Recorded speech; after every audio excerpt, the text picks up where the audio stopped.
SS Moriya से छलांग लगा। मैं पूरे वेग से तैरता हुआ स्वाधीनता और न्यायप्रियता की भूमि फ्रांस तक पहुंच ही गया था।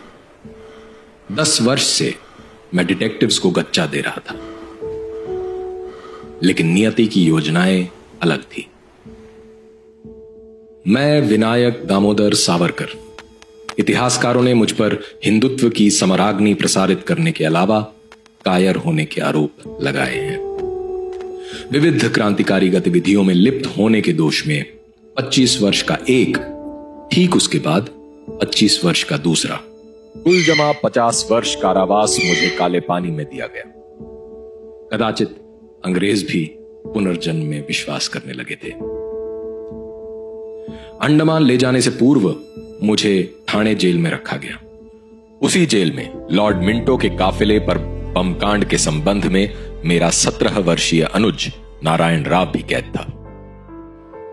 पर अंग्रेज अधिकारियों ने हमें मिलने नहीं दिया, यह जानते हुए कि यह हमारी अंतिम भेंट हो सकती थी।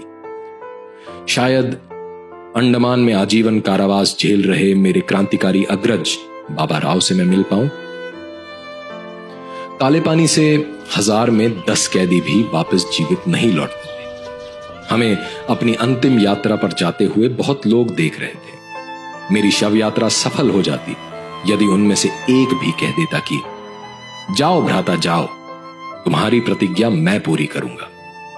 मातृभूमि को दासत्व से मुक्त करने की प्रतिज्ञा, 16 वर्ष की आयु में ली गई प्रतिज्ञा, जिसे पूरा करने के लिए मैंने तिलभंडेश्वर की गलियों में आधुनिक भारत की पहली सीक्रेट सोसाइटी बनाई, मित्र मेला, जो आगे चलकर अभिनव भारत में रूपांतरित हुई। बैरिस्टर की उच्च शिक्षा प्राप्त करने के लिए 1906 में मैं इंग्लैंड पहुंचा और मेरा मुख्य मंतव्य था अभिनव भारत के लिए सामरिक सहयोग प्राप्त करना। अंग्रेज घाघ कूटनीतिज्ञ थे। पैसिव रेजिस्टेंस करके उनसे छिटपुट रियायत ही प्राप्त की जा सकती थी, स्वराज्य कभी नहीं। मैं ये धारणा प्रचलित करना चाहता था कि जैसे मजीनी ने इटली को सशक्त क्रांति कर स्वतंत्र एवं संगठित किया, वैसे करना भारत में भी संभव है। 1857 में इस दिशा में पहला प्रयास किया जा चुका था। वो कोई आम बगावत नहीं थी, अपितु स्वराज और स्वधर्म के लिए लड़ा गया पहला युद्ध था।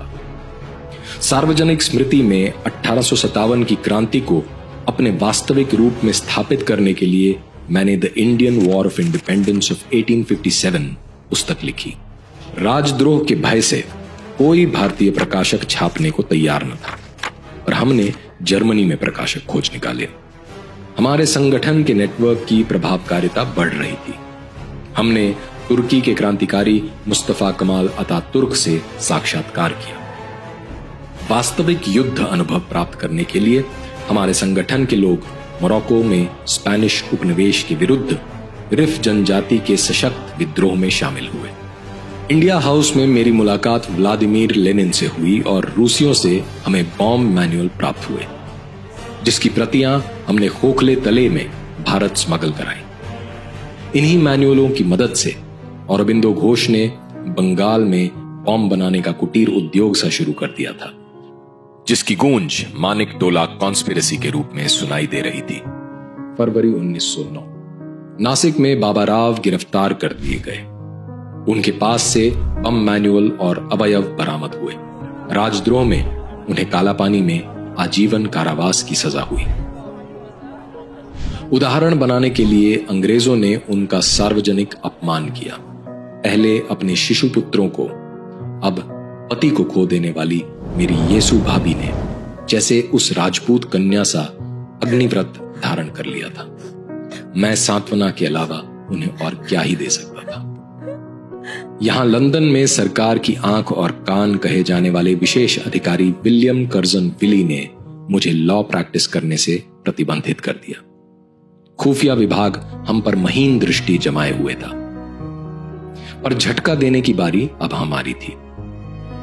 उन्मत्त भाव में था मैं जब अपने विश्वसनीय क्रांतिकारी से बोला, अगर विफल हुए तो अपना मुंह न दिखाना।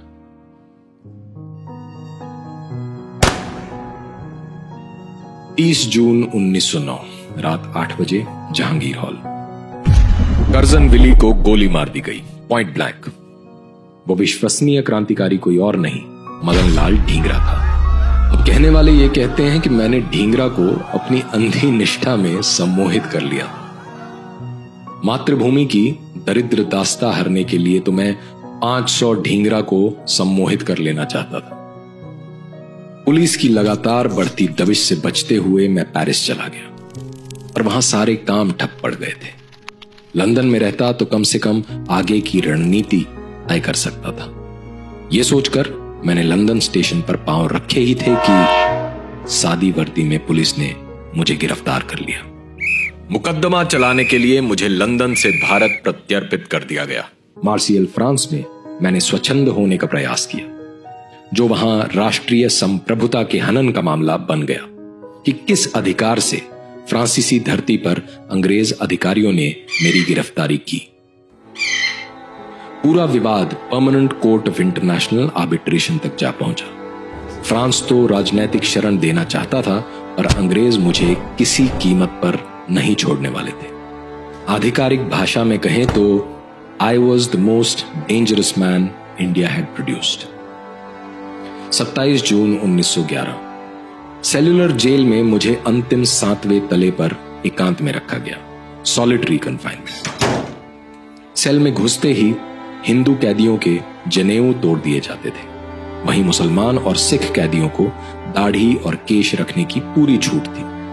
प्रातः 6 बजे से रात्रि 10 तक नारियल का खोल पीटकर रस्सी बनाते बनाते हाथ में छाले हो जाते, जिनके फटने से पूरा हाथ खून खून हो जाता। इसी बीच भोजन मिलता, कच्चे पक्के चावल का घोल दाल या सब्जी के साथ, जिसमें सर्प कीट के अंग मिलना असामान्य न था। कुछ समय बाद मुझे कोल्हू में भेज दिया गया। आत्मा सुखा देने वाली धूप में, धूल भूसे में सने, पसीने से लथपथ अर्धनग्न शरीर को ढोता हुआ मैं दिन ब दिन, महीने दर महीने चलता रहा, अकेला। गतिमंद होना मतलब पठान जमादार के लात घूसों को आमंत्रण। कभी कोई मानव दिखता भी तो कर्ण कटु रुदन करते हुए फांसी को अंगीकार करता हुआ कैदी। चित्त शांत करने के लिए मैं पतंजलि योग सूत्रों का जाप करता। बेड़ियों में जकड़े रहकर रोज थोड़ा थोड़ा मरने की क्या उपयोगिता। स्वच्छंद हुए तो आंदोलन फिर से खड़ा कर लेंगे। 1911 में सज रहे दिल्ली दरबार में सुखबुकाहट थी कि सरकार सद्भावना दिखाते हुए राजनीतिक कैदियों को रिहा कर सकती है। आधिकारिक प्रोटोकॉल के तहत मैंने भी पिटीशन दायर कर दी। सिर्फ मेरी ही पिटीशन का जवाब आया, रिजेक्टेड। विभत्स यातना से बचने के लिए कई राजनीतिक कैदी सरकारी गवाह या जासूस बन गए थे और कईयों ने आत्मघात कर लिया। हाथ में छाले होते हुए कोल्हू चलाने की तीक्ष्ण पीड़ा से इंदुभूषण ने स्वयं को मुक्त कर लिया। वो कोई आम अपराधी नहीं, बल्कि मानिकटोला बमकांड का उत्कृष्ट क्रांतिकारी था। मृत्यु से द्वंद में अगर जीवित रहने की इच्छा विजयी भी हो जाए तो खुद को पागल होने से रोकना दूसरी बड़ी चुनौती थी। बम बनाने में उस्ताद उलास्कर दत्ता की चीखें पूरे जेल में गूंज रही थी। उसने अपनी मुक्ति के मार्ग का सृजन करना चाहा, और भाग्य से जमादार ने उसे देख लिया और उलास्कर मेंटल हॉस्पिटल भेज दिया गया। मानसिक संतुलन बनाए रखने के लिए मैं कविता रचकर उन्हें अपनी स्मृतियों में सजोने लगा। यदा कदा मेरी बातचीत राज कैदियों से हुई। वे वीर तो थे, पर उनको अपने सांस्कृतिक पहचान और अंतर्राष्ट्रीय मुद्दों की समझ बहुत कम थी। कुछ वार्डर की मदद से मैं गुपचुप तरीके से क्लास लेने लगा। कांटों से कलम बनी और दीवारें बनी स्लेट। मैं जिस डिवीजन में रहता वहां की दीवारें राजनीतिक चिंतन, शास्त्र दर्शन आदि से भर देता, ताकि आने वाले कैदियों का पाठ जारी रहे। जेल के अधिकतम जमादार और वार्डर पठान थे। काफिर कैदियों को पागल कर देने वाली यातना देना उनके लिए रोमांचकारी खेल था। बचने का एकमात्र उपाय था गौमांस खाकर इस्लाम कबूल करना। अगर वो कैदी वापस हिंदू होना चाहे तो अन्य उदासीन हिंदू कैदी उसका बहिष्कार कर देते। मैं सभ्यतागत दृष्टि से सोचता कि एक भी हिंदू का कम होना मतलब शत्रु संख्या बल की वृद्धि। इनकी आने वाली पीढ़ियां काफिरों से कट्टर घृणा में अपने हिंदू पुरखों को भूल जाएंगी। इसीलिए जेल में ही तुलसी दल खिलाकर और गीता श्लोक पढ़कर मैंने उनकी शुद्धि क्रिया शुरू की। इस सक्रियता का दुष्परिणाम मेरे खाने में विष मिलाया गया और बाबा राव की चौकसी से मैं बच गया। फिर बाबा राव के सर पर प्रहार हुए।